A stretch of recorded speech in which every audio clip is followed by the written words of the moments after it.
I'm pleased to have as our guest Mr. Galen Winsor from Richland, Washington. I first heard of Galen from a tape that somebody gave to me some months ago, and I found his story to be absolutely fascinating. His story is unique, to say the least. Galen has been in 77 different cities in the last 2 years lecturing on the subject of nuclear energy. The majority of his life, the last 35 years, he spent processing plutonium from nuclear reactor sites. He has worked in the Manhattan Project facilities in Hanford, Washington, Oak Ridge National Laboratories and Nuclear Plant in Oak Ridge, Tennessee, General Electric's Midwest Fuel Recovery Plant in Morris, Illinois, General Electric's Fuel Fabrication Facility in San Jose, California, and Wilmington, North Carolina.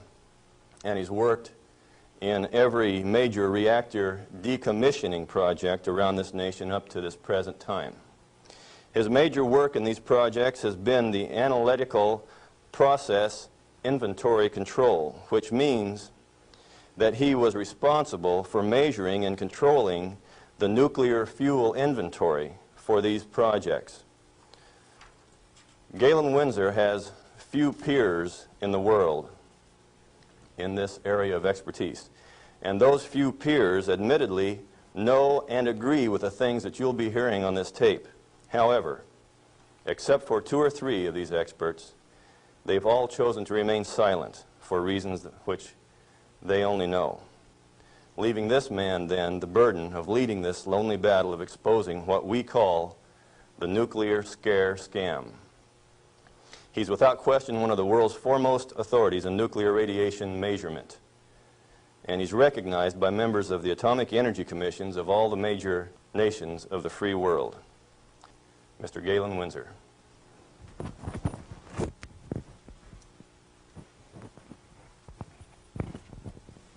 God bless you.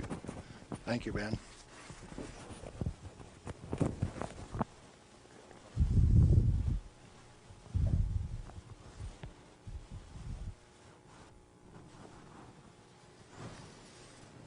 We've been considering today how best to approach this subject so that you would feel comfortable with where I am. And we thought it might be appropriate to start with how I got involved in this game. Now, in 1945, I was a Navy radioman out in the Pacific on a destroyer aimed for Japan. We had a one-way ticket. That's all you get, just one way. So, as we were becoming proficient at our business of fighting war, the Manhattan Project caught up with us and did a job. Now, the weapon that was dropped on Hiroshima, Japan in August 6, 1945 was a U-235, fully enriched U-235 weapon, where the material was separated and purified in Oak Ridge, Tennessee. The one that was dropped August 9th on Nagasaki was a plutonium weapon made at Hanford. But to those of us out in the Pacific, it was quite interesting. It had a ticket on it that says, "You get to go home." I was impressed. Now, I was stuck out on Guam after the hostilities quit and was running a radio broadcast that communicated with 4,500 ships west of Pearl Harbor. Quite a few to listen to every dot and dash that I made. So I was used to having people listen to me. They couldn't see me, but they could sure hear me. I had all of the good messages that were to come to them. Fleet movements to Red Cross messages. They came along one day and says, "We'd like to have radiomen to go down to Eniwetok for the atomic bomb tests." Not me. No way. I want to go home. So they went through and they took every 3rd radioman to go to Eniwetok. I didn't go. They let me come home. But I wanted to go home. I had a driving need within me that says, hey, that big firecracker, I want to know how it works. I want to know everything about how it works. So, back to the ranch in Nevada where I grew up and stacked hay all summer, gained back the 40 pounds that I'd lost out there in the islands. Into Brigham Young University in the fall of '46 in chemistry classes. Dr. Joseph Nichols could make an old farm kid like me love chemistry. I hadn't had any chemistry in high school, but the way Joe Nichols taught it, I wanted to know. So chemistry it was. And some neat guys like Carl Eyring taught me physics. And along in '47, I ran across a cute blonde from Richland, Washington. Now, this girl had been telephone operator for General Leslie Groves and Dr. Enrico Fermi on the Manhattan Project. She got to put through the calls to Franklin Delano Roosevelt for these guys, so she talked personally to FDR. And she told me some of the stories like you've never heard. She says, oh, in those canyons, great things are done. This cowboy from Nevada couldn't even imagine what she was talking about. Well, in 1947, after we were married, I ran until she caught me. I wasn't going to get married anyway. I wanted to get my education. I had to get on with this thing. And so we went to Richland, Washington for the first time in September of 1947. I saw that those buildings she was talking about were there. 1,000 feet long, 11 stories high, 5 of them below ground. Tremendous things. And people all over. Camp Hanford in those days was a whole army camp just there to secure that place, to provide security. Thousands of soldiers. You move around out in the desert and up out of a foxhole and pop a soldier with a gun in his hand. There wasn't any horsing around. It was all business. Back to school. In 1950, I applied for a job up there before I had graduated, and they were in such bad need of chemists, I had a job before I had my degree. And so the last year of my chemistry, mostly English, I did on a bus, riding 25 miles to work in the morning and 25 miles back at night. And I did advanced grammar and business writing and all of those things on that bus.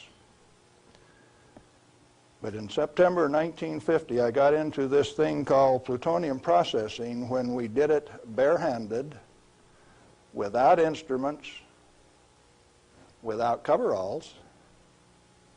We had some of the most peculiar acid burns in some of the shirts. And I found one of those the other day. It's got acid burns all up the front of it. Plutonium on it, too. Amazing. That was normal operation in those days. We ran those facilities, and we ran them so well that by 1965, we had separated enough plutonium when it only existed in the parent uranium matrix to a half of a single weight percent, 0.005 weight fraction of plutonium maximum in that fuel. And we processed enough tons of uranium to recover enough plutonium by 1965 to meet the weapons needs of this country 10 times over for the foreseeable future. Now we're talking about a massive amount of work. Hands-on, do it type thing. And there was a couple thousand of us, and we were just happy as could be, just working like mad, making those plants run 24 hours a day, 7 days a week, in a community that ran on shift work, ABCD shift. The whole community that way. A wartime community, people dedicated to doing a job, and we were doing it, and we did it well. No pretense. Oh, yes, there were. Out in the reactor began to sneak in people who wanted a radiation monitor behind every reactor operator. Why?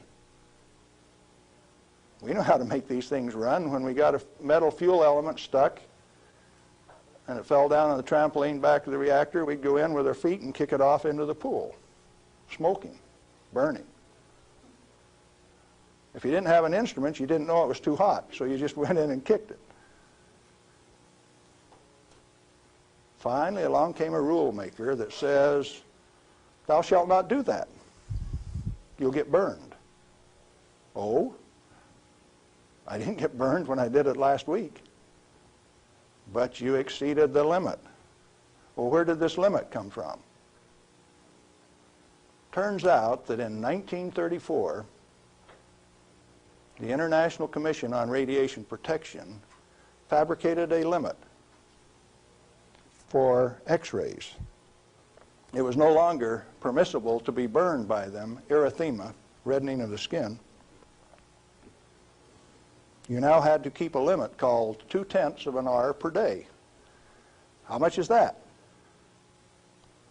Well, you've got to have one of these Beckman instruments to read it, and you have to keep time of exposure. You know, there are 4 requirements on this thing: the size of the source, therefore the strength of the source, the distance from the source, the time of exposure, and the intervening shielding to keep from getting burned.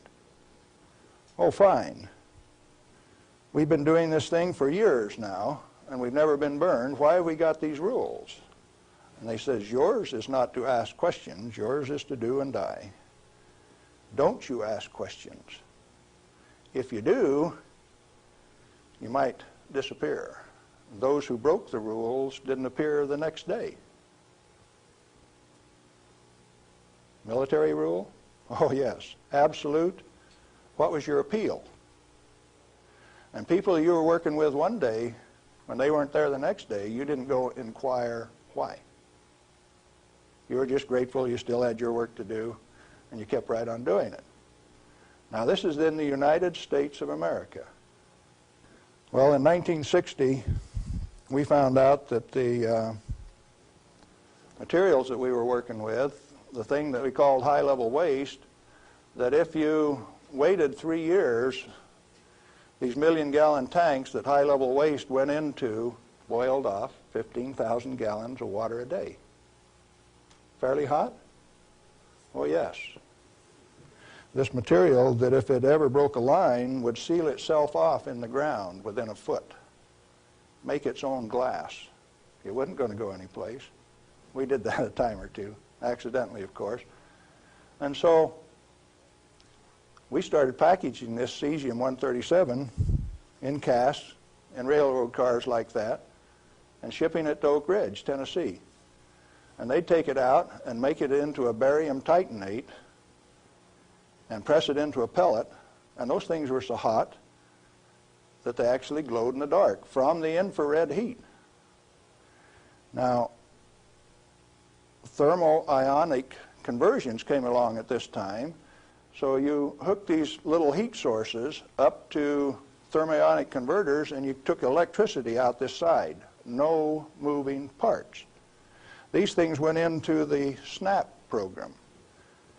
And these early SNAP power generators are what powered the underwater transmitters for our nuclear navy. We've got a regular road map under the sea. All you got to do is have an instrument that knows how to find it, and then you've got eyes on a submarine. You didn't know that, did you? The power from it came from this material that they now call waste. We processed that stuff and packaged it outside at Hanford. Well, we had rules that said 3 R per year is your allowable exposure, that amount of gamma energy that will expose a film pack. But that was for the people that didn't know. We weren't about to follow those rules. We just went ahead and did the job. They send around an investigation slip that says your dosimeter was overexposed 2 weeks ago. What did you do? And they had a cute little form on it that says accidentally exposed to light, and that was the one I always used to check. because it's the same amount of light. You know, if you get gamma through the film pack, it's the same amount of light as you get when you click the lens on a camera. They wanted to limit us to that. And one day we looked up, and they had. They had limited us to that amount of exposure. Then the fun part of the game begins. You say, who limited us to that? Are they powerful? Yeah, they control the purse strings. They live by the golden rule. Them that's got the gold makes the rules. If you like your work, you keep the rules. If you don't keep the rules, you disappear. Sure enough, some of us disappeared. Some of my friends gone. Where'd they go? I don't know. Well, 2 years ago, I started traveling for American Opinion Speakers Bureau, and one of the documents that they had was Major Jordan's diary. A story of shipping the technology and the materiel that was developed at Hanford in 1944 directly to Russia on U.S. Air Force planes out through Great Falls, Montana, Fairbanks, Alaska, under the auspices of one Harry Hopkins, and with the at least tacit approval of Franklin Delano Roosevelt. Now what are you going to do? That thing that we had been doing and feeling so good about had been shared at no expense with Russia. You go back and you check the record and you find Russia did not develop their own nuclear atomic weapon until 1949, even when we supplied them the material and the knowledge. 4 years after we touched them off at Hiroshima and Nagasaki. We weren't happy with that. We were just happy doing our job. Well, in 1965, General Electric was ready to leave Hanford. I'd worked for General Electric for that 15 years, and they took me out to California, San Jose, and we had in mind to design and build this nuclear fuel reprocessing plant at Morris, Illinois. They told me they were going to build it at San Luis Obispo. That's how they got me away from Hanford. But that was just to get me away from Hanford. I got to design the sampling analytical system for this plant. The sample cell was the hydraulic heart of this place. I got to dictate where they put the columns, how high the columns were in relation to my sample cell. One man standing in front of a lead glass window could sample any liquid stream in that whole plant. It took crews of men at Hanford to do the same thing. I wasn't happy with that, so I built an efficient system. I got to design that. I got to build it. Conceptual design, detailed design, build it, operationally test it. And in 1973, they says, forget it, friends, you don't get to run it. We had 170 tons, metric tons of spent fuel stored in the basin. And the then President of the United States, do you remember who it was? Jerry Ford.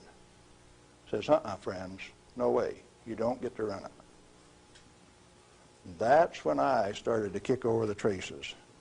Up to that point of time, I thoroughly enjoyed my work. I had no limitations, practical limitations. I had all the money to spend. I was in charge of the design effort. I built it the way that I wanted to because it was technically correct. All I had to do was check with engineers and make sure that it was right. And all of a sudden I was told, you must reduce your limits of exposure by a factor of 10. I says, I won't do it. First thing you know, you got the word that says, oh, yes, you will. I says, no way. Well, that's when the rebel, Galen Winsor, started to show up. And when I found out that by management conference I couldn't get to these guys, I figured out another way. Now, in this plant is a beautiful pool. It's got a place to store spent fuel bundles till it won't stop. 660,000 gallons of water, demineralized, just as clear and pretty as it can be. Heated to 100 degrees Fahrenheit when the outside temperatures are minus 20, wind chill factors down to a minus 60, and I found out that I could swim in that rascal. You turn off the lights at night and it had a light blue Cherenkov effect. And this kid from Nevada that never could pass up a warm swimming hole used to go swimming in that pool. There wasn't anybody that had the nerve to swim with me, but since I was manager of safety and analytical service at this plant, it was mine to use. Oh boy. I found out that I could do that. I showed some financial types one time that I could stir that pool with my bare hand and check out through the same radiation monitors they did without triggering it. GE didn't like it. I got a letter from him that says, "Thou shalt not tell financial types that you can swim in the pool, that you can stir it with your hand, because if they find that out, they will steal the inventory. They will know that the inventory can be stolen." Oh, is that a valuable inventory? The same material that's labeled high-level waste by our current government, our current Congress. Now, plutonium is an interesting chemical element. It is created in a nuclear reactor. The Manhattan Project built 8 of these reactors at Hanford. The first one took 12 months from sagebrush to nuclear steam to build, and it had never been done in that size before. How could they do that? Why did they do it? To create this element called plutonium. Plutonium has been assessed as being the most hazardous material on Earth. Now, from the standpoint that you can make an atomic weapon out of it, yes, it is quite hazardous, because a piece of it that big, 2.5 kilograms, that's only 5 pounds, is the force that delivered 20,000 tons of TNT equivalent over Nagasaki. Indeed, it is hazardous. The one over Hiroshima that had fully enriched U-235 in it was 5 times as big. So plutonium is more dangerous than U-235, is it not? By a factor of 5. It takes 5 times as much U-235 as it does plutonium. Therefore, it is the most hazardous thing. Enter the great pretenders. They said that 5 grams of plutonium, properly distributed over the face of the Earth, would kill everybody on Earth. Now, if you can only get one 20-kiloton weapon to go on 2,500 grams, how's 5 grams going to kill everybody on Earth? Early on, I had a fear that said, if there is this much fissile material, that can undergo a chain reaction, we called it in the beginning, then if you set a match to it, all the fissile material in the world is just going to keep right on going. Totally unfounded fear. It turns out that when you're in this business of recovering plutonium, like we recovered so much of it at Hanford, we found out that if you have it in a solution where it's less than 5% plutonium, it won't go critical any way that you kick it. And when you get it to 100% plutonium, you better be careful. Because if you put it in more than a 5-inch diameter cylinder, you're playing with fire. You can undergo what is known as an uncontrolled criticality, accidental criticality. The air turns blue. If the cylinder is sealed, it will explode from steam pressure. And that steam pressure builds up in a millisecond, which is about that long. No, you don't horse with it. And then you find out that those 8-foot thick shielding walls on those canyons were put there because they didn't know how much was a critical mass. They says, if we make a mistake, we don't want to die, so we will provide the shielding. And so this shielding thing started for no other reason than they didn't know what was a critical mass. Well, through the years, we got pretty good at telling what a critical mass was. And I have worked in a plant where I had half a critical mass in this hand, barehanded, dressed in street clothes, half in this hand, wearing a lab coat, and I'd put this half in a pocket on this side and this half in a pocket on this side and walk down the hall. If those two ever got together, there would be a blue flash. They never got together because I was in between them. And we do that every day. And each half had to meet definite dimension characteristics. And so we'd take them down and pass them one half at a time, and they'd measure it and say, yeah, that one will pass. And then we'd pass them the other half, and that one will pass too. But they were carefully put in separate bird cages so they couldn't get together accidentally. Well, those of us who worked with it enjoyed it. We knew what we were doing. We worked at it. When the President of the United States decided not to operate that fuel reprocessing plant, I started scrambling to find out what was going on. Many things had been done in the name of health and safety. Don't get burned. You got to have a safety record. You have to be safer than anybody else. We were already safer than anybody in the whole world. Well, you can't afford to get burned with this. You've got to enforce the limits. You've got to keep it. And I says, hey, that's not what the ball game is at all. I'll bet you the ball game is something else. And in 1982, when the Congress passed the Nuclear Waste Policy Act of 1982, a guy by the name of Mo Udall, I don't know whether you people in Arizona have ever heard of him or not, authored that bill. It's called the High-Level Waste Disposal Act of 1982. The material he called waste is the reusable uranium fuel that I had been working on for 32 years. Needless to say, Mo Udall and I do not agree on whether that material is waste or not. The name of the game then is, who owns the plutonium and how much is it worth? The government says, bury it 3,000 feet deep in basalt, and we'll hold a contest among the states to see who gets to bury it. Oh? Why do you want to bury it? Did you ask the owners? Who is the owner of the plutonium? May I submit that it's most likely the nuclear power ratepayer. He is paid for the mining, the fabrication of the parent uranium, power generation, and is being charged in advance for its burial. If you're paying for it, to whom does it belong? How much is it worth?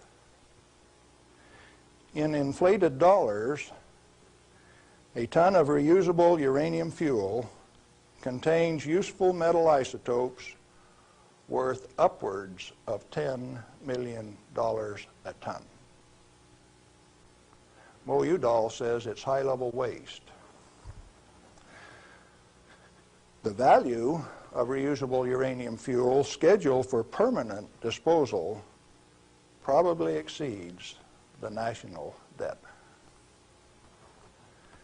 Naturally occurring plutonium quantities, and you know plutonium does occur naturally. Plutonium-244 is found at the residual activities of the several, 8 at least, Oklo phenomenon reactors across the world.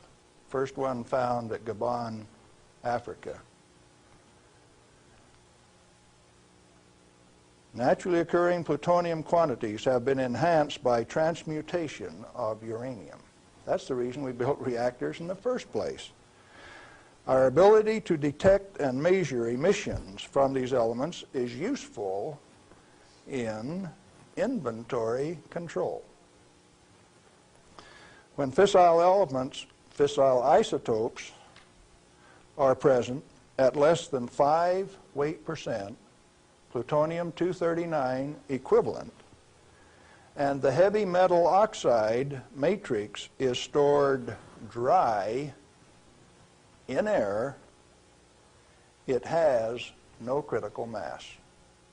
Remember, we talked about shielding was because they didn't know what a critical mass was? If it is light water reactor fuel at less than 5% equivalent fissile content, you can handle it, you can do anything you want with it, you can stack it up, you can have a room full, you can have a handful.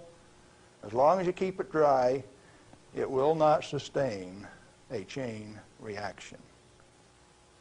What then is all this falderall about a little bit, 5 grams, will kill everybody in the world? They don't know what they're talking about. And when they say that, they're thumbing their nose at measurement experts like Galen Winsor. I am insulted when they say those things and get away with it, because it has no bearing on the truth. It cannot be mishandled. It will not expose any person to an unshielded nuclear reaction. In other words, no controls are necessary except to prevent the pilferage of the inventory. Have you got that one? Let it register. Do you need governmental rules and regulations and instructions? No way.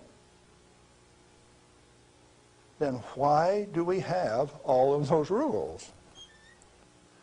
Inventory control practices capitalized on the fear of undereducated masses who work in the industry. I didn't say anything about ordinary people now. I'm talking about the people who have worked in the industry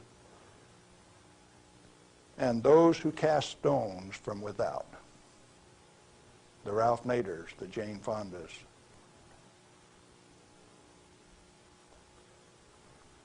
Now, it doesn't take you much thinking to find out that maybe the industry is the source of the problem. The industry is the one that made up the committees that made the rules that the Congress enforced. You ever thought of it that way?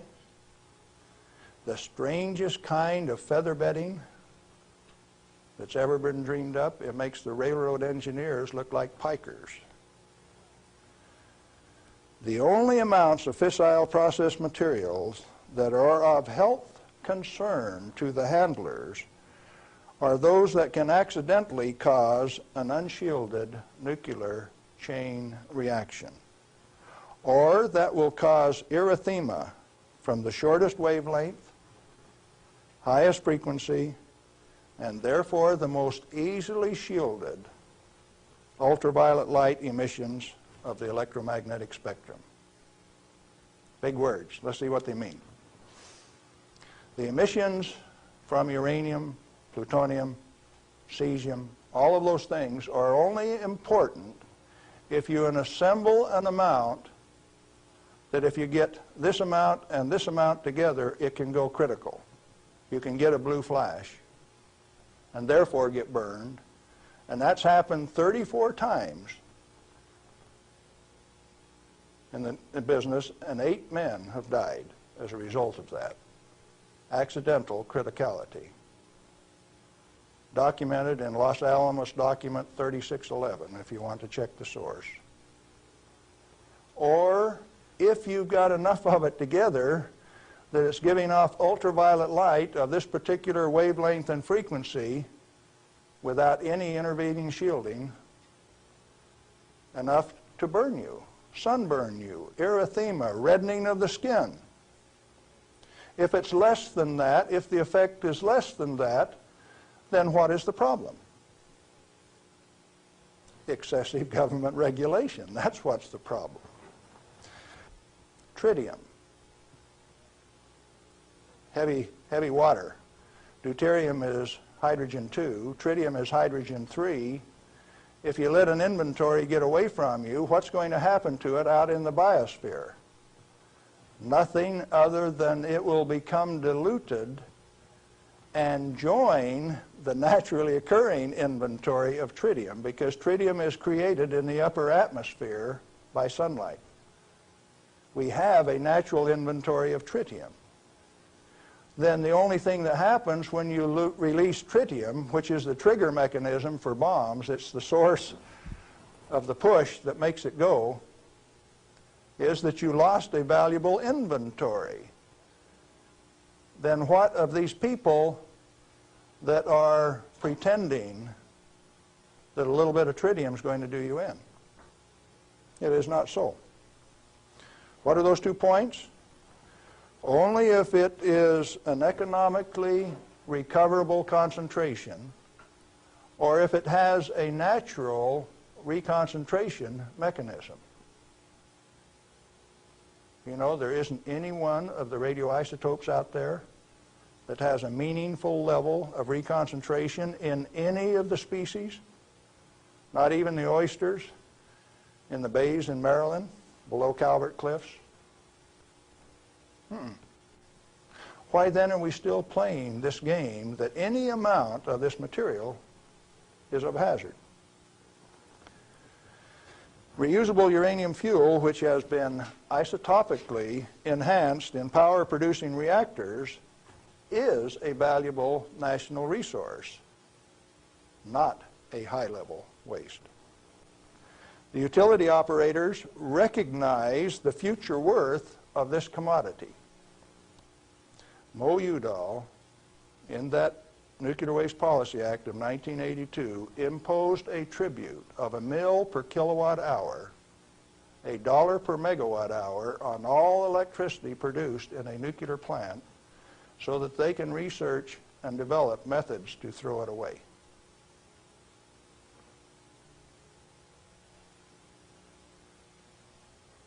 Why do the utilities willingly pay this amount to the Secretary of Energy? To limit their liability exposure. Who pays that amount anyway? The consumer of nuclear-generated power. You have no choice, and therefore I call it a tribute. At the same time, they have provided their own storage basins at these reactors at ratepayers' expense to retain ownership control of the plutonium resource. So you consumer, you ratepayer, you taxpayer, are paying for the storage of this fuel, and WNP2 at Hanford has storage that will take them through the turn of the century, and yet every day they are paying a tribute to the Secretary of Energy with the concurrence of the United States Congress and signed by the President of the United States in 1982, 83. Who was that? Ronald Reagan. They have provided those storage basins at ratepayer expense to retain ownership control of the plutonium resource. I started playing a game one day, 7 years ago. I says, okay, Portland General Electric, you've got the Trojan reactor, you've got a storage basin problem, I'm going to make you an offer.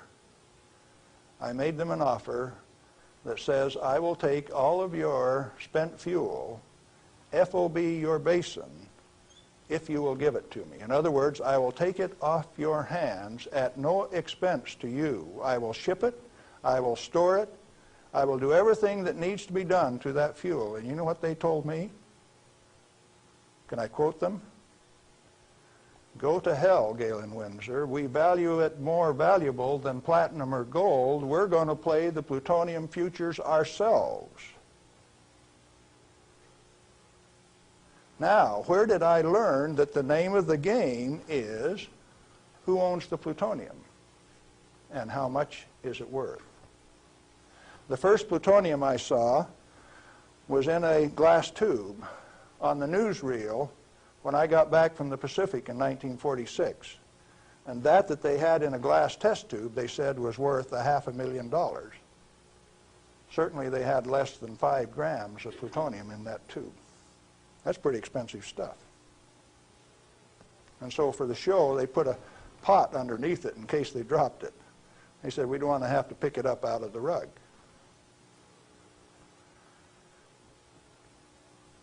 When it was decided for us not to operate this plant, plutonium was guaranteed on buyback by the federal government at $43 a gram. That's quite a price drop, don't you think? When that price guarantee went away in October of 1971, the price of plutonium became $10 a gram. It steadily went down to where its present worth on the market is a minus $2 a gram per year. That's what it costs you to hold on to a plutonium inventory on a material that has been declared worthless by the utility owners and rubber stamped by the Congress of the United States, and they're spending billions of dollars digging a hole in ordinary rock so that they can throw it away, dispose of it. Okay, what are you going to do with it? Reusable uranium fuel may be properly stored in air-cooled, dry storage in a cost-effective manner. Nuchem in Germany offers this immediate and long-term option as a necessary and safe step prior to reprocessing. They're doing it in Europe. At least 4 regionally located facilities are available in the United States where this concept can be used right now. Barnwell Nuclear Fuel Plant in South Carolina, Midwest Fuel Recovery Plant in Morris, Illinois, this one, Nuclear Fuel Services in upstate New York, and Redox Processing Plant at Hanford, Washington. These fully shielded, already radioactively contaminated storage areas have secure, limited access. All have been operated under processing conditions of 10 CFR 50, and the MFRP has a 10 CFR 70 storage license, the only licensed storage facility away from a reactor in the United States. It singly, all by itself, is capable of storing all of the reusable uranium fuel that needs to be moved away from power reactors for the remainder of this century. We had that storage designed in 1975. Had the approval of the design. Why then are you spending money over here in New Mexico on the waste isolation project? Why are you spending money at Hanford at the basalt waste isolation project? Why are you spending money at Beatty, Nevada for storage when I can already store it in this building that's already built?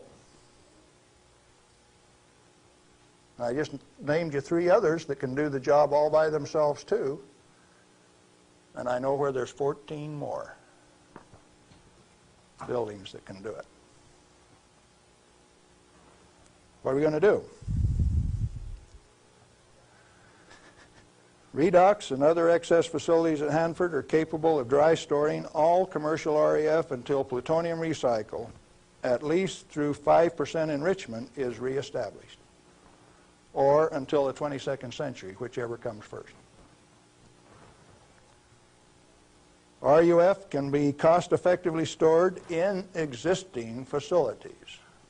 Where does Mo Udall came off then, saying that you cannot use this plant for its intended purpose unless it is owned by the United States government. He has said that. The waste isolation projects are politically mandated wasting of national energy and construction resources.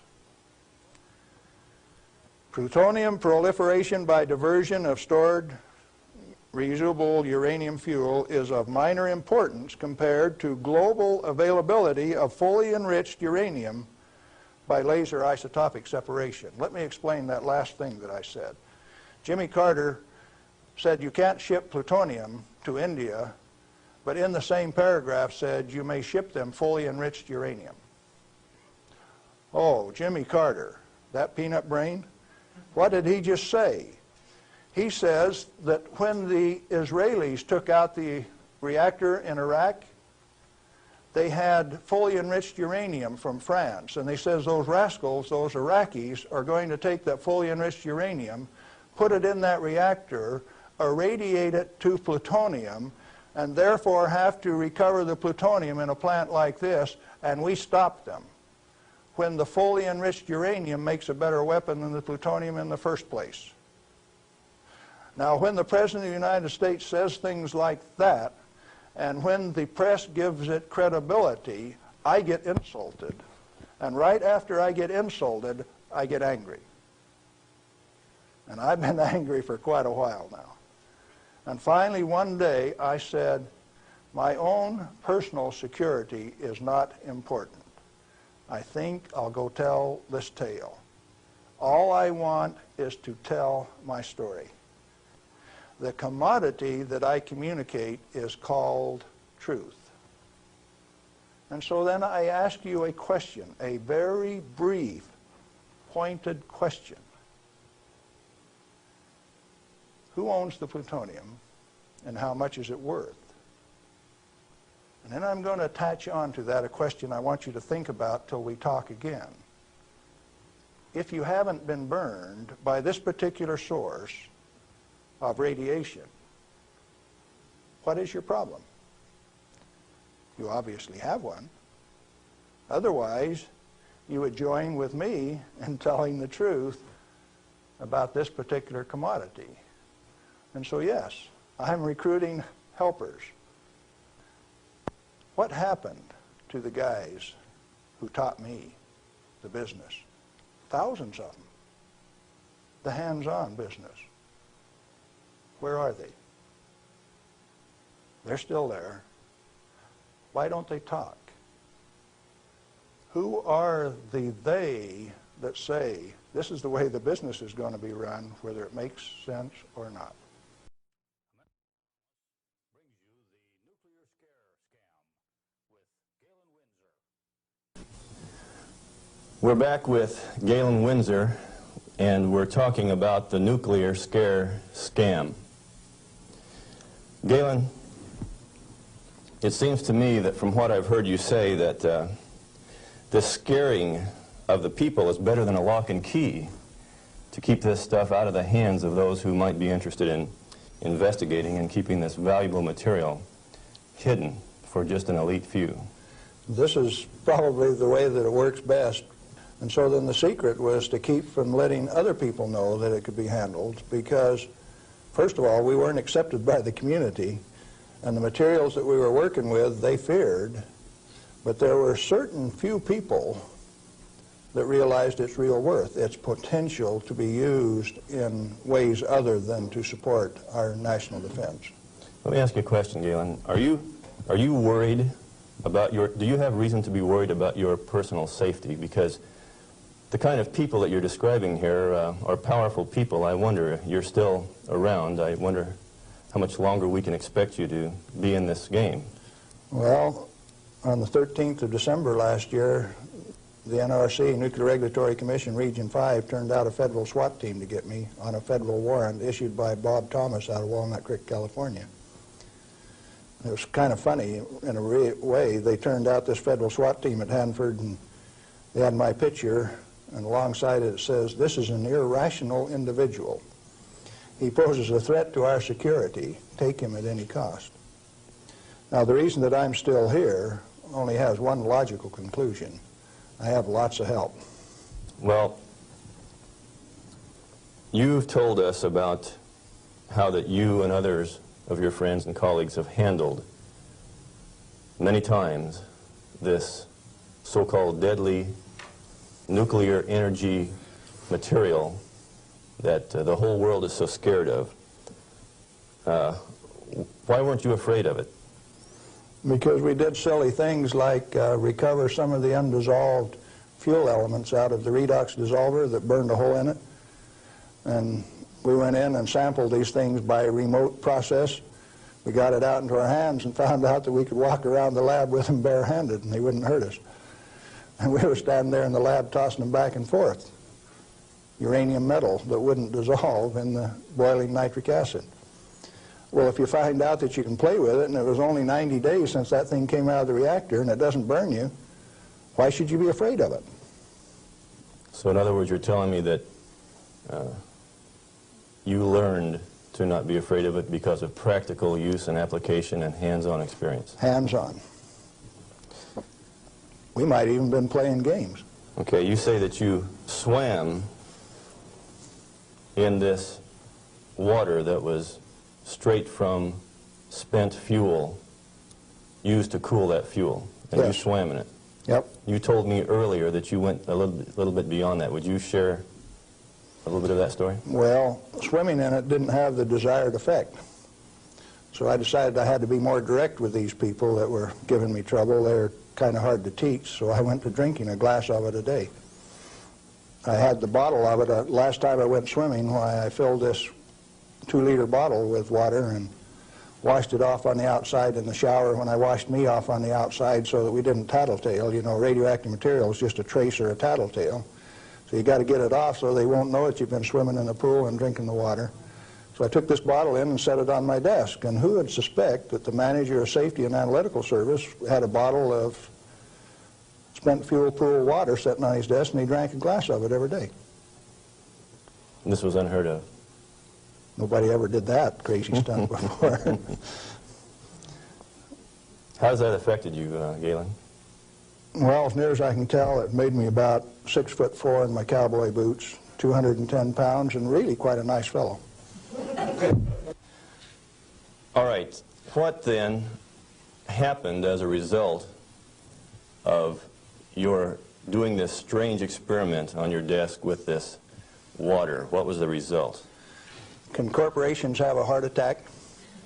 I think General Electric had one, because after they ran me through a whole body gamma scan in December of 1974, by the time I got out, because I had a plutonium lung burden and it took 45 minutes to an hour to count that, everybody on site knew that the manager of safety had been swimming and drinking in the swimming pool, the spent fuel storage pool. Had cesium-137 at a ferociously high level. It even exceeded the NRC's limit. And I'd been drinking it. They knew the fat was in the fire. Now, where do we go from here? Well, first of all, I got a poison pen letter from the people in San Jose. And he says, "Thou shalt not do those things. They'll find out that the inventory can be stolen." Well, that didn't sit very well with this cowboy, because nobody tells me what to do, particularly when what I do is right and hasn't harmed me. Who are they to tell me what I want to do? It just didn't sit very well. I was going to do something about that.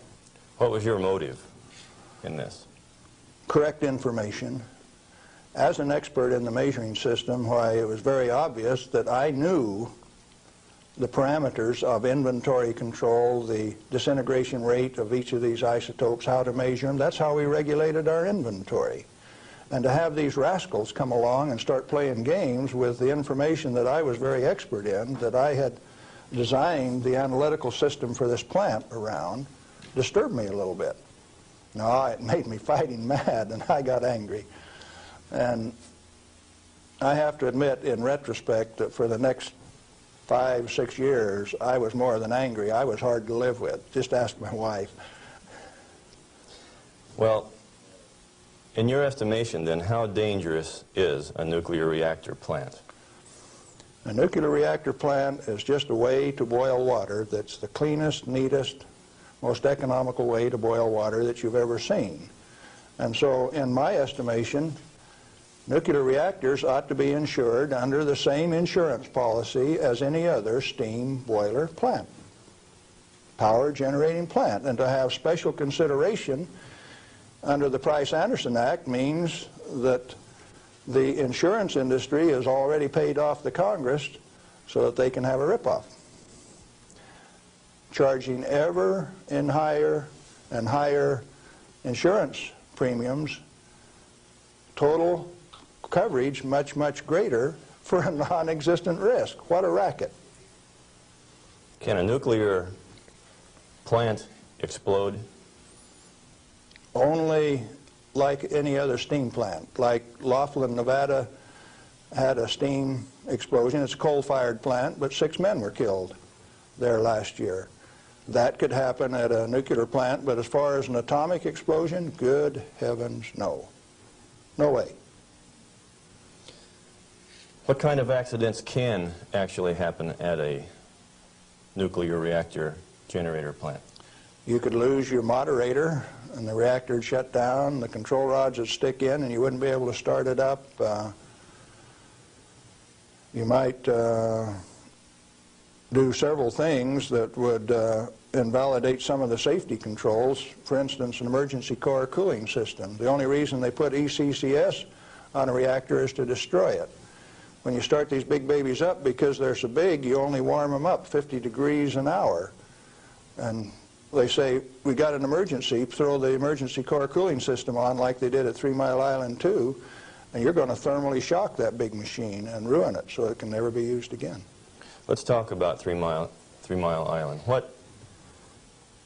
What really happened there? We've heard all kinds of stories about meltdown, and they made movies on it that this meltdown could melt right through the earth, clear through to China, and we've seen a lot of scare stories. What really happened at 3 Mile Island? Do you know what really happened there? Yes, I do. I followed that one very closely. In fact, I know the guys personally who wrote the script for China Syndrome and also wrote the script for the 3 Mile Island fiasco. Dale Breidenbaugh, Dick Hubbard, and Greg Miner, who used to work with me at General Electric, are the MBH associates that wrote that China Syndrome script. And not only that, remember that was the time China Syndrome came out, Jane Fonda starring. 14 months ahead of the TMI-2 accident, it was predicted in writing in New York State that that accident would happen 1 year from the date that that 3 Mile Island 2 reactor started up. It started up in March 1978, and it went down March 28, 1979, right on the day, 1 year anniversary. In other words, with 14 months advance notice, the industry still went along with the sham. Nothing happened there except that the owner, the operator, and the regulators conspired to turn it off. What melted? The top of the fuel rods, the third time that the core got uncovered, due to internal pressure, blew the top off some of those rods. They've got Inconel springs in them to keep the pellets, fuel pellets, from vibrating when it's running. Those things are under compression, and when they reduced the outside pressure and the fuel rods were still hot, it blew the top off some of those fuel rods. The fuel rods in TMI-2 are internally pressurized to about 1200 psi with helium gas so that they don't reverse dent when they're hot and running for 5 years. And when they drop the outside pressure, why, that internal pressure with those hot rods blew the side out of some of those rods at the top. But melting, the fuel is already an oxide ceramic. It is a pellet. It's been pressed into a ceramic. When you pick it up and feel it, it feels like metal. It's pressed so very, very tight, hard. And so, no, the fuel didn't melt. The China Syndrome is a scriptwriter's fantasy. Right here, I ought to tell a story, I guess. See, I spent 3 weeks on the island in March of 1981, the 2-year anniversary of this particular, quote, accident. And Tom Hall, who stood alongside Enrico Fermi when they pulled the control rods on 100B in October 1944 at Hanford, and I were delegated to go to the island and find out what happened, and so we did. We went over all of the records and everything else, and there, as we could tell from performance records, 51 thermocouples, for instance, only one of which went over 1,000 degrees Fahrenheit. The center line temperature of those rods when they're running is 4,032 degrees Fahrenheit. And so they say things like over 50% of the core was greater than 4,000 degrees. Yes, it was. If it wasn't running at 100% power. So they take that kind of information and bugger it all up so that you don't understand what's going on. They give you a little bit of it. Well, the worst joke that people could dream up, and they says, do you know what the NRC's worst nightmare is? No, I don't know what that is. Galen, Winsor, and Tom Hall in the TMI-2 control room for an hour by themselves. You know why people that know laugh? These crazy guys from Hanford would have started that baby up and showed that it would run.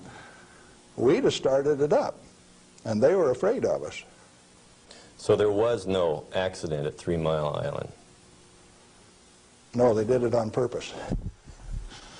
Shut it down. Very interesting. Can nuclear radiation cause mutation in people and animals? If a cell gets too much radiation, it dies. And so if it is a sperm or an ovocyte, why, they die. They don't reproduce, and there are no mutations. I think the good Lord built that safety factor in. So you're saying that mutation in future generations is an unfounded fear? Yes, and the studies of the people at Hiroshima and Nagasaki have borne that out. Those people do not have that. Now, they showed the immediate effects of too much radiation. The women who were pregnant showed, the embryo showed the effects of very similar to rubella, measles. Some deformity, certainly, from that radiation insult. But that's not the kind of mutation that's going to go on to the next generation. Galen, what and where are these burial sites, and what's in them for this so-called nuclear waste? I've been hearing stories about stainless steel containers buried in concrete under the ocean, boiling for over 2,000 years. That sounds like a real story. Let me start out by saying there are no nuclear waste, only materials created in a reactor to be recovered and used beneficially. Now, high-level waste is radioactive and self-heating. And so fuel, reusable uranium fuel, fits that definition. But if you disregard its intrinsic worth, why then, yeah, it would fit the definition of high-level waste. But let's say there isn't any high-level waste, only material to be recovered and used beneficially. Then what's the low-level waste fiasco? That's an excuse for a federally mandated, non-inspectable disposal system so that organized crime can get rid of any evidence that they want, and it can never be dug up again. They're afraid to look in there. Not afraid. They don't want you to. They've got rules on the transport so that if you have an accident with a low-level radioactive waste shipment, why, you call out all of the state police and you make sure that nobody looks at it, that nobody gets exposed, that there's no spreading of the contaminated material. And it's also that you don't find out whose body's in that drum. The situation got so bad that the smell of human flesh was so great that they made it so that you could ship animal biological waste in refrigerated vans so that it wouldn't stink up before you got it buried. What is then in these low-level or high-level or whatever containers under the ocean? Nothing. But if you see, they were one time dropping barrels of radioactive waste off barges in the ocean. Do you know what was in them? Not high-level self-heating radioactive waste. Probably had a few bodies and a few guns and a few knives and a few evidences in them too. If you drop them in the ocean, they are truly disposed of. So you know there's an international trade in that right now? You can't do it in the United States, so they transship it across the ocean to South Africa, and they can bury it offshore. So what is in those drums? Well, that's what you're telling me then, that I needn't worry about boiling drums under the ocean for 2,000 years. No, no way. Thank you. I'm glad to know that. Well, one more question, Galen. What do you feel like a good portion of these men in Congress know this already? I know they do. I went there 4 years ago and sat down with the Senate legal staff and told them my hour-and-a-half-long sad story, and Sam Bollinger one of the lawyers stood up and he says, Galen, if I understand you right, why, you want us to have President Reagan snap his finger and make this thing come up straight. And I says, hey, Sam, terrific. Go ahead and do it. He didn't take that challenge. He says, no, I'll tell you what, Galen, industry likes it the way that it is. I said, Sam, you really know how to hurt a guy. And he says, well, if we change it, what are we going to do for an encore? Yeah, they're fully aware that this thing goes on as far up as the President of the United States. It's the way that industry wants it. The industry is its own problem then. So the question is then, what is the industry? What is the real story here? Is this an industry of nuclear energy? The industry has been ripping it off for years and years. In 1975, we knew that large nuclear reactors were dead, that large is not the way to go. The way to go is small, mass-produced nuclear reactors sitting right in the middle of town, one every 10 blocks, producing power. We haven't built a reactor right yet. It's time that we do it. Why haven't we? Because of a federal energy cartel. These guys control the amount of electricity, the availability, and the price. And they say, you do not have a choice. I have a choice. I'm going to take one of those decommissioned nuclear subs up in Puget Sound, refuel it, and generate my own electricity. Save the government $5 million because that's what they want to throw them away. I will use it for my own power plant. Quinn Millian up in Omak, Washington, and I are moving on that, and if one of these days I hook one of them up to Pier 91 in Seattle, don't be surprised. Well, good luck.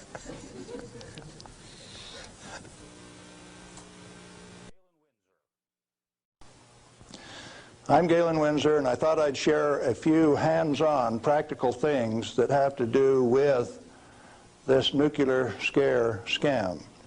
Now, you've heard that gamma energy, the kind of energy that comes off a rock like this, is the most penetrating, most damaging of all radiation. And not only that, here is uranium, the parent of radon, and they say if you can measure, detect radon in a home, then it's bad. If you exceed the EPA's limit, it's reason to run you out of your home. Spend $13,000 like they did with Stanley Watrous' house in Pennsylvania the other day to get rid of the radon, to ventilate it out through. Ridiculous. Let's take them one at a time. This is a rock that I picked up in Natarita, Colorado. 16 weight percent uranium. High-grade uranium. Hot. I read a thing the other day that says they had high-grade uranium, and lo and behold, it's too hot to transport, so they had to bury it on site. Oh, wonderful. Let's talk a little bit about radiation. If we can, yeah, are we picking up? If you put the probe right there, the meter goes off scale, and you can hear it, all right? Hot. Radiation, gamma radiation is the most penetrating of all radiation. Oh, is it? All it's got between the rock and the probe is my hand. Doesn't count so pretty much, does it? What if I put the rock behind me?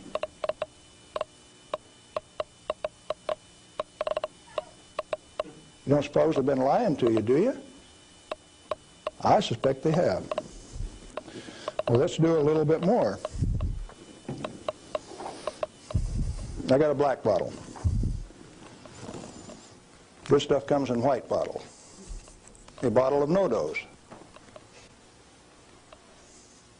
You can send children down to the drugstore to buy no-dose. All they need is money. In this are 660 white caffeine pellets. And this one is uranium oxide, U3O8. You can't buy it for love nor money. The state of Washington sent 2 of their Gestapo agents over to my home to confiscate my uranium samples on the 17th of December last year. Got a challenge. I'd like to have somebody in the room volunteer to take all of this bottle or all of this bottle. The only thing I'll tell you is that one of them won't hurt you and the other one will kill you. Do you want the white stuff or the black stuff? White stuff? You do. There's enough in there to kill 4 men your size. The government says we got to ban this material. It's radioactive. Let's check it in the bottom of the bottle. Not very radioactive. Let's take the cap off. Oh goodness, very radioactive. This instrument will only count gamma, energy. It's just energy. Light's coming from those lights, only you're getting lots of infrared from the lights as well as ultraviolet.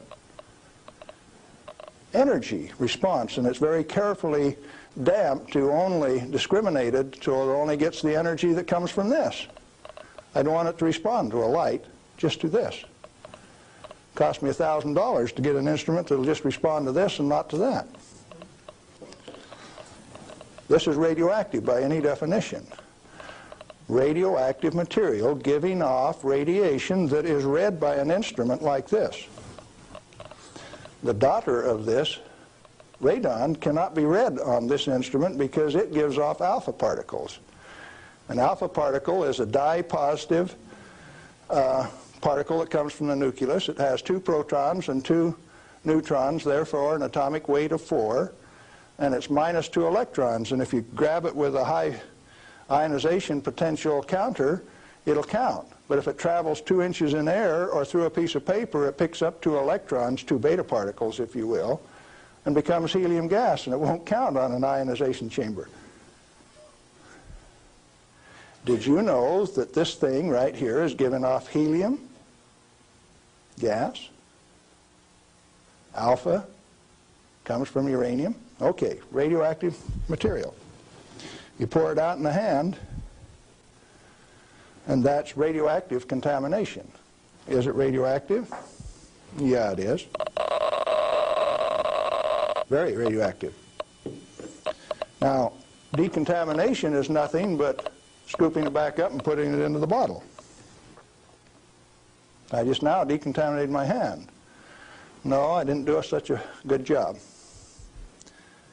Not good at all. Is it still radioactive? Yeah, that's called residual radioactivity.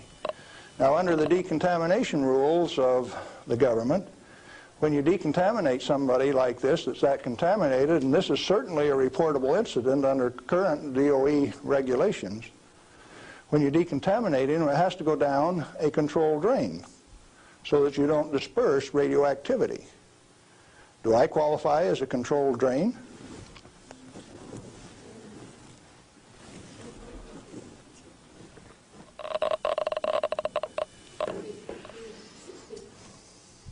That material that I just ate is not soluble in body fluids. Like it's been this. It was fired originally at 940 degrees C, where it becomes U3O8. Known in the industry as HCl insoluble. In other words, it will not dissolve in concentrated hydrochloric acid, hot. Your stomach has 10th normal hydrochloric acid in it, so it won't even dissolve. The stuff is so fine that it has no texture to it. Doesn't even feel rough. So it's tasteless, odorless, has no texture. How's it supposed to hurt me? Because I've been eating this on lecture tour for 2 years, the state of Washington felt it necessary to confiscate my uranium samples so that I would be safe.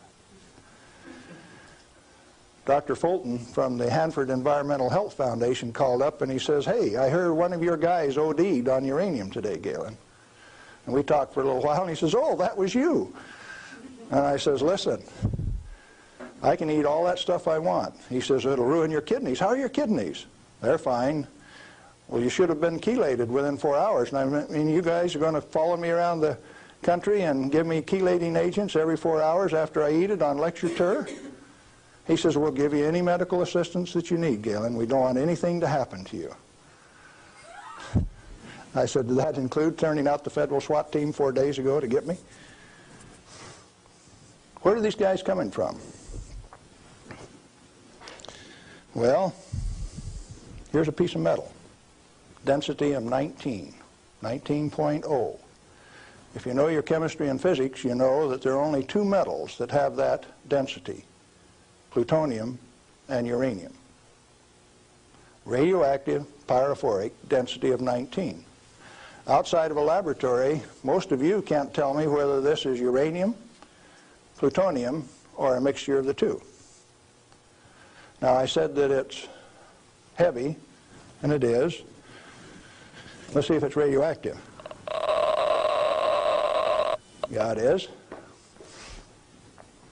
Pyrophoric, what does that mean? Pyro, fire. Black on the end. The spark that just came off there is pyro, fire, burn.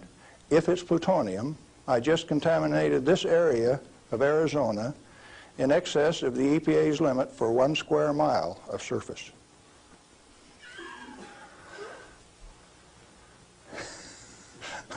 Somebody laughed. It's serious.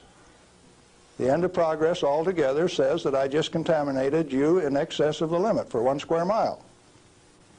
It's now silver on the end. Tomorrow it'll be black because it self-oxidizes, this black color, like this, all by itself.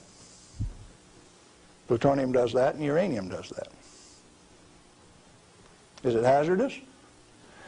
Yeah, it is, because they take depleted uranium metal and make it into 50 caliber bullets, fire them from shoulder-held weapons. In 1976, they obsoleted tank warfare with these things because it only takes one dog face with one weapon to knock out a 65-ton tank. It'll go through 3 inches of armor plate, and when it comes out the other side, it's that white hot spark that we just made. And the 5 men in that tank are dead, because it'll burn all of the oxygen out of the air and burn their flesh. 1976, they obsoleted tank warfare, and you never even knew that. They make 10,000 of those bullets every day in the United States. We got enough in arsenal to sink all of Russia's tanks, and our boys in the Defense Department don't even talk about it. Yeah, it's hazardous to your health. Reminds me, lead is hazardous to your health too, isn't it? Particularly if it's in a 45 slug like this and it hits you right here going about 2,600 feet per second. It's not the material, it's the impact from the velocity. Let's be very specific in the words that we use. This particular chunk of lead came out of a human body. My son, who's a deputy sheriff, thought maybe I could use it on tour. That's called dying of lead poisoning. Anything less is a figment of the imagination because it's not soluble in body fluid either.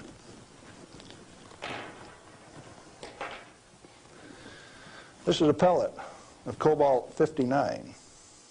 If you put it in a reactor into a neutron field, you can convert cobalt-59 to cobalt-60, which gives off a gamma. It becomes the source that doctors use to irradiate patients to 7,000 Roentgen for one patient. The total dose absorbed by radiation workers at 3 Mile Island in the last 6 years is something like 1,500 Roentgen. 5 times more given to a single individual in a doctor's facility. Now, do you know why I say that the federal regulations are absurd? And if you live by those federal regulations, maybe you're being absurd too? Now, a pellet of cobalt-60 this size got shipped by mistake to Mexico, got diluted into 5,000 tons of iron. Some of the reinforcing rod came up to Los Alamos, New Mexico, and they says, hey, that stuff's radioactive. Understand that this single pellet diluted roughly a factor of 1 billion was what they were reading on a detector like this at Los Alamos. And so they pulled back table legs that were in Spokane, Washington, made out of the same batch, because it was hot and radioactive and it would burn you. When the pellet itself could be held in your hand like that for a few minutes without it burning you. Now, Christ walked the earth 1 billion minutes ago. If I could stretch this pellet out into a wire and it went clear around the earth and right back here to Phoenix, 1 billionth of this amount is 1.7 inches of that wire so stretched out. Stagger your mind? It ought to. Now, let's try a little game. The EPA says that 5 picocuries per liter of air is the limit for 222 radon.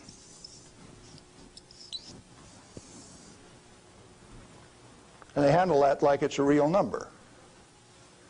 Madame Curie says that 1 gram of radium equals 1 curie equals 2.22 times 10 to the 12th disintegrations per minute, and that's the basic definition of radioactivity. How many disintegrations is this? Should we find out?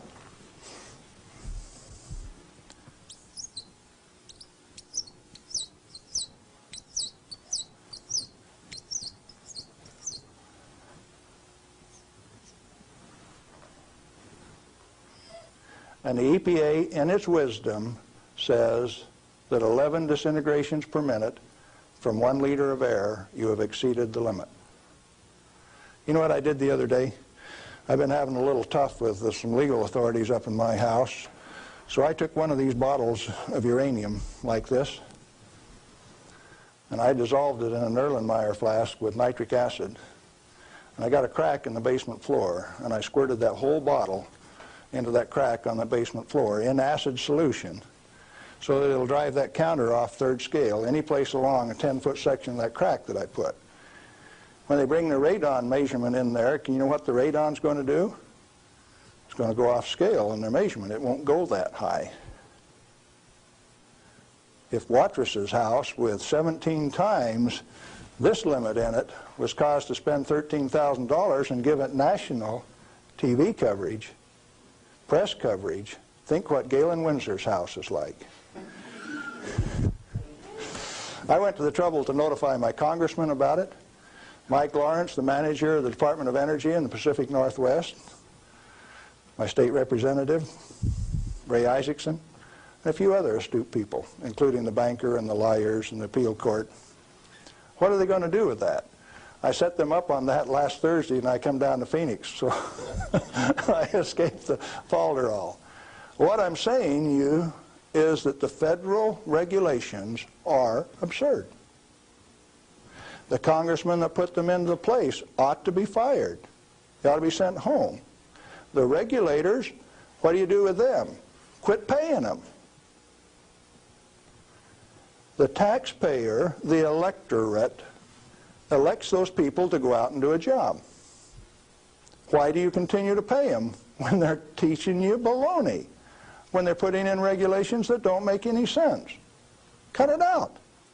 Quit paying them, fire them, send them home. The term I grew up with says can them. Is it easy? Apparently not. You haven't got the job done. The majority of the Congress is irresponsible, amoral, atheistic, irresponsible.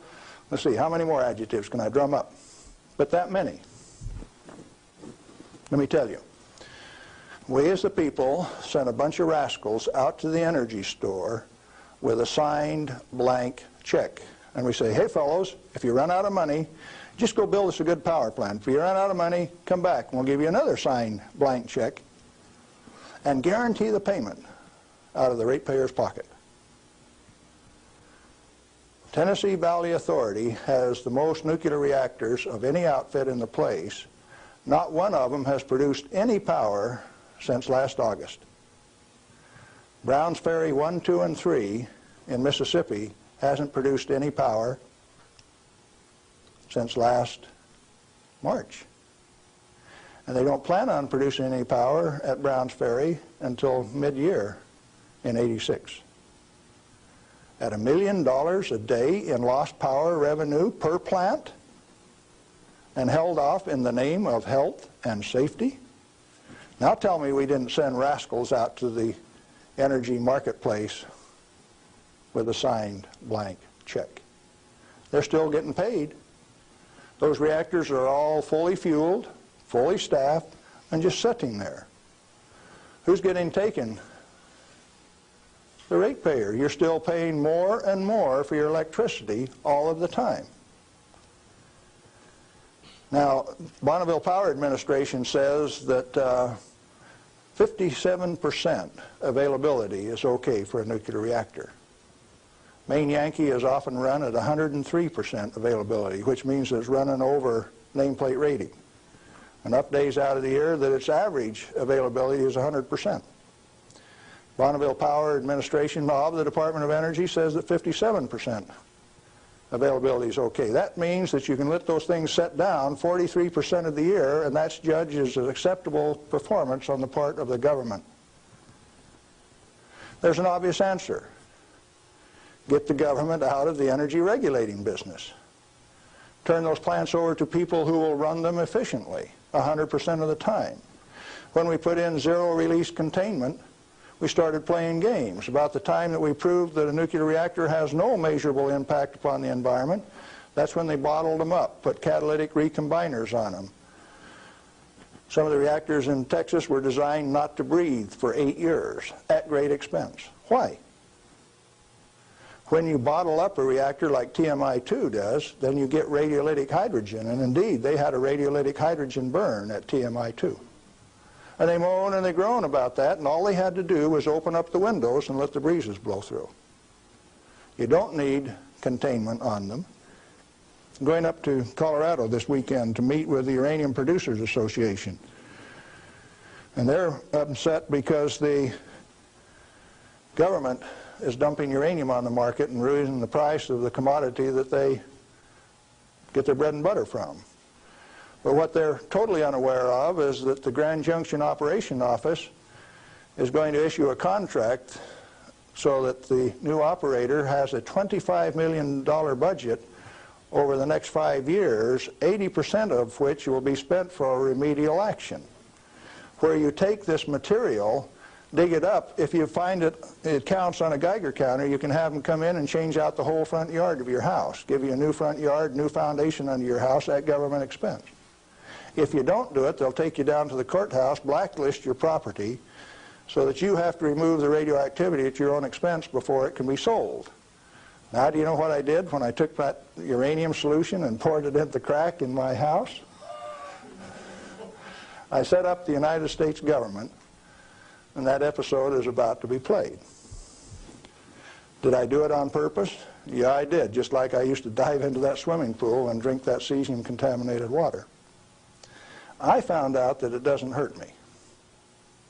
You need to find out that it doesn't hurt me, or you. In fact, the only reason for the existence of these big transcontinent distribution lines would be if they could compete with a small mass-produced reactor sitting in your backyard. Why don't they want you to? Because they are the federal energy cartel. They like to set the price, the total availability, and whether you can hook onto it, and if you don't pay your bill, cut you off. That's called power, domain, and control. And they like that. They do not want you to be energy independent. If you had one of these sitting in every 10-block area in Phoenix, you could tell the rest of the world to go get lost. Oh, there's another use for that heat. You could heat your homes in the wintertime, or you could cool them in the summertime with it. Heating, ventilation, air conditioning, they call it, HVAC. In countries where it freezes, you could run that hot water out and chase the frost away in the spring and in the fall. And they found out that plants grow faster in warm water anyway. So you'd irrigate with it all summer. So cooling towers are called wasting towers. They throw over 50% of the heat away. The other morning coming out of Tri-Cities, WNP2 was putting its 700 megawatt electric up through the clouds, 870 they were running at.